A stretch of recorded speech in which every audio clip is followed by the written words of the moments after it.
Good evening and welcome to News at Night. I'm Mike McDonald. And I'm Colette Linden.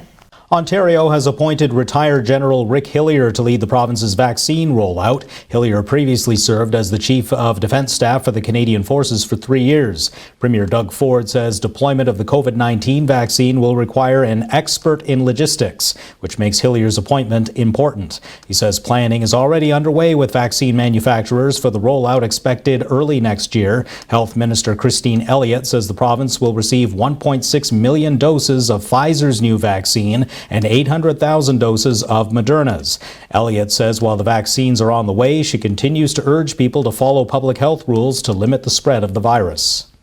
After dropping a 4-2 decision to the Blind River Beavers back on Friday night in the Sault and starting the season 0-1 for the first time since 2017-2018 season, the Sault Thunderbirds were right back in action just 24 hours later on Saturday night as they were in Blind River for a rematch against the Beavers.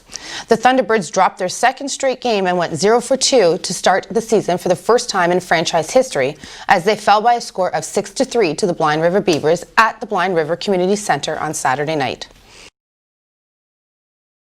Lake Superior State University's Les Chenaux Culinary Arts Regional Centre in Hessel was named 2020 Institution of the Year by the Les Chenaux Chamber of Commerce.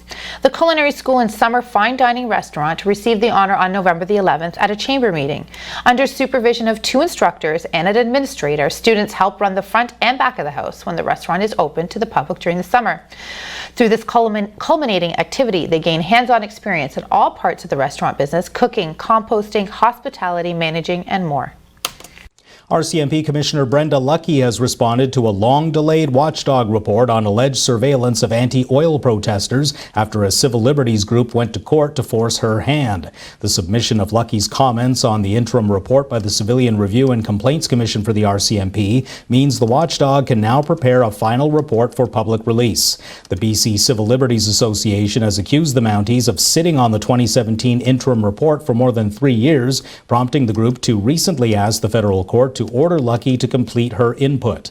The association lodged a complaint in February 2014 that the RCMP improperly collected and shared information about people and groups who peacefully opposed the planned Northern Gateway Pipeline project and attended National Energy Board meetings. The country's largest organization of small businesses is calling on the Ontario government to think twice about its lockdown policies that force most small businesses to shut down while leaving big box retailers open. The Canadian Federation of Independent Business says lockdown restrictions imposed today in Toronto and nearby Peel region allow big box stores like Costco and Walmart to remain open and sell non-essential goods because they also sell essentials like groceries and hardware. Meanwhile, small companies selling the same non-essential items must close and operate only through delivery and curbside pickup, creating further challenges in a year that's already seen many small businesses go bankrupt. The National Lobby Group for Small and Medium-Sized Businesses wants the province to allow all non-essential small retailers to open for in-store sales, but with very limited capacity. Daniel LaPrade is up next with your local weather, right after this.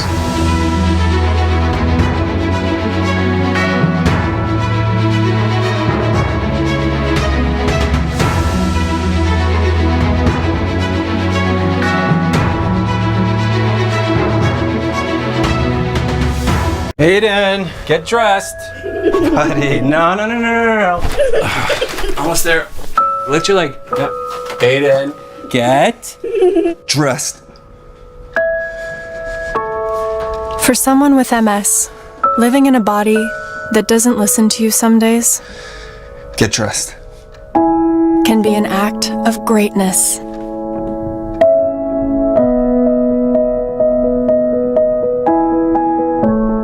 COVID-19 is a serious public health threat. All Canadians must act now to reduce the spread. Avoid crowded places and practice social distancing. Avoid non-essential travel and stay home as much as possible. Self-isolate if you may have been exposed to COVID-19. Stay connected with neighbors, friends, and family. When you take care of yourself, you take care of others. A message from the Government of Canada.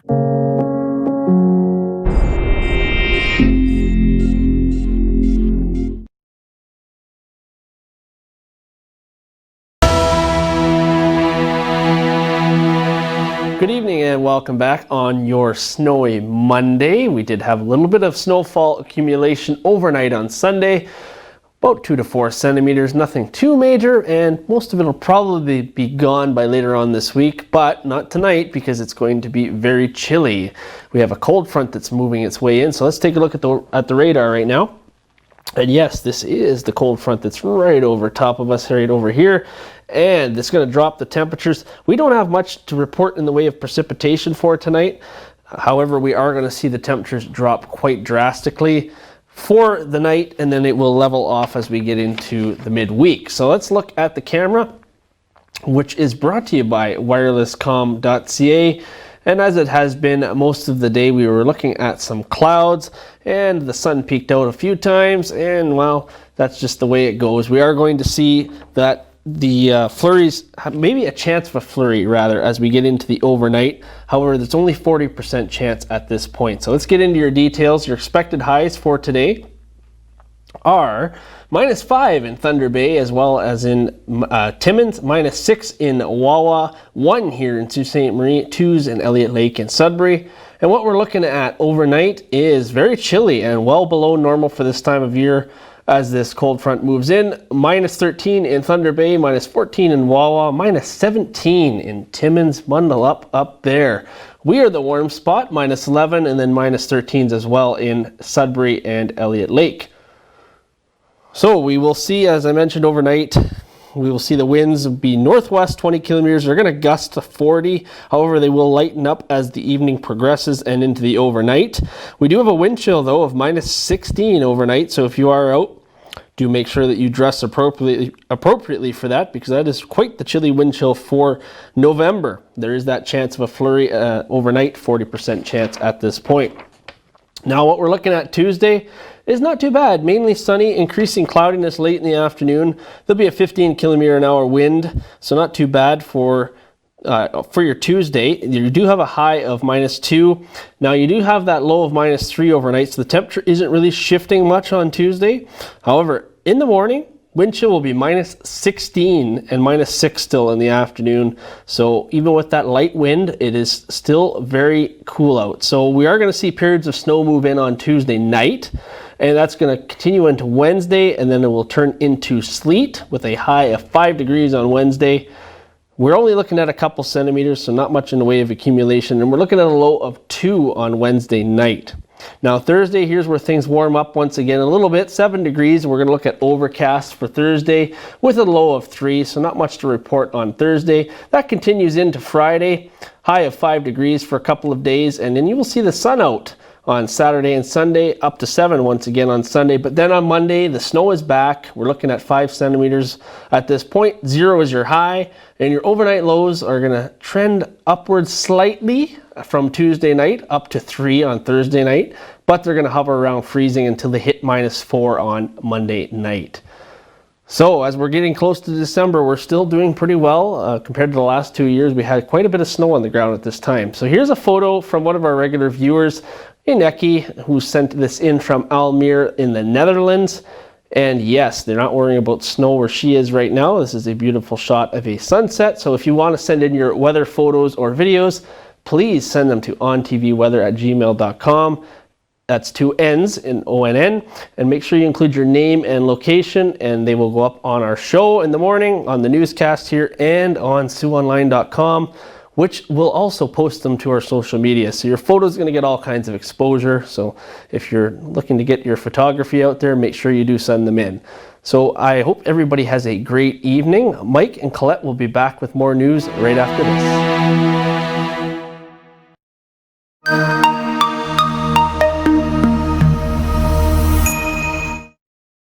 When it comes to peace of mind, think KC Security Services, a locally owned and operated security service, voted the best security company in Sault Ste. Marie. We specialize in mobile patrols and alarm responses. At KC Security, we also offer stationary guard services for commercial and residential properties, events, and more. Available 24 hours per day, 365 days a year. KC Security Services, where peace of mind is a matter of choice, your one-stop shop for all your security needs.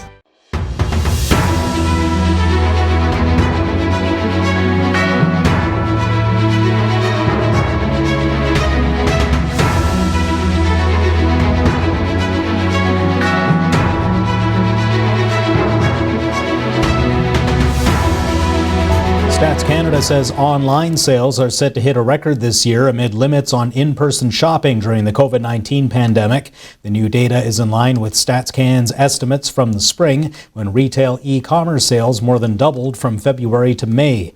The agency says online shopping fell this summer from its high of $4 billion in May as more stores opened to in-person shopping. Nonetheless, Stats Canada says that 2020 could beat 2019's online shopping sales of $305 billion, a figure that has more than doubled since 2013. Meanwhile, several Canadian retailers, including Le Chateau, Mountain Equipment Cooperative, GNC Holdings, and Aldo, have filed for bankruptcy protection this year, and local municipalities across Canada are once again tightening restrictions or even banning in-person shopping. The report says that up until last year, online sales represented about 8% of revenue for Canadian businesses with 5 or more employees. A lucky winner has a stunning new piece of jewelry, and the Lung Health Foundation of Northern Ontario has managed to raise $4,000 from its Savoy Jewelers raffle. On TV's Mike McDonald was there. Okay, ticket number, the winner is 0036, Jane Bonomo. And with that, Jane Bonomo was on her way to Savoy's at Station Mall to pick up her prize, a beautiful gold necklace. When she received the call, Jane made no effort to contain her excitement.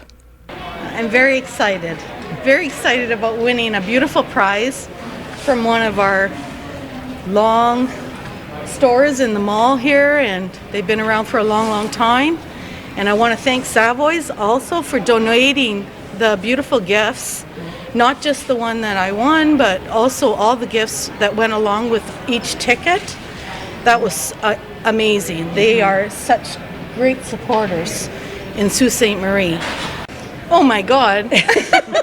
My husband answered the phone downstairs and he called up to me, so of course he heard me screaming upstairs and he knew something was up. Grace Bergoglio, manager of community engagement for the Lung Health Foundation of Northern Ontario, says the organization's partnership with Savoy's Jewelers is what makes this possible. Savoy's has been the Diamond Tree sponsor for the past 22 years. We have a great relationship. They love doing this event. It's a popular event. It sells out every year. This year it sold out in 2 days. I mean, we're not at the venue this year, but people showed up and still purchased the tickets and supported a great cause, and we sold out. Bergoglio says all of the proceeds from the raffle stay within Northern Ontario. Businesses struggling to pay the bills because of the COVID-19 pandemic will be able to start applying today for a long-awaited new commercial rent relief program offered by the federal government.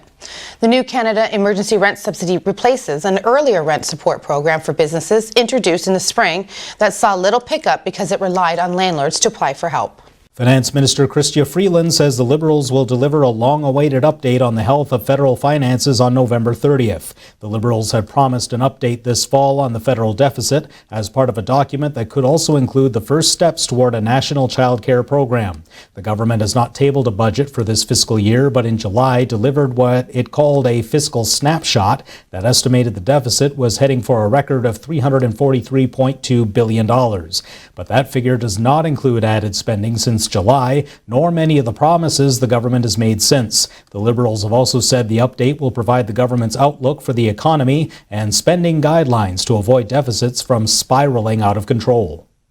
I'm Mike McDonald. And I'm Colette Linden. We'll have more news and weather coming up after this.